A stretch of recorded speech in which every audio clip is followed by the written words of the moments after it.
Colin here with Max Tie Downs to talk about obvious signs of degradation and sometimes not so obvious signs, as well as the re-webbing service that we offer here at Max. These straps came back to us this week for re-webbing. Now obviously this one has seen its better day.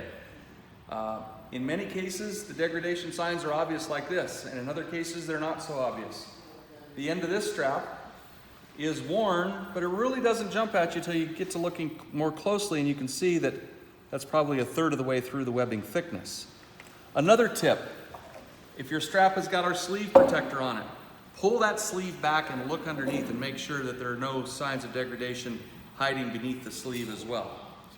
We offer re-webbing services for any of our own brand of product for as long as you own that product, and it's very inexpensive. We never force you to buy the whole assembly, just the part that needs refreshing. The other thing I wanted to point out is it's important every so often to lubricate the ratchet mechanism just on each side here with a light lube. This is sewing machine oil. You can use WD-40, LPS1, something like that.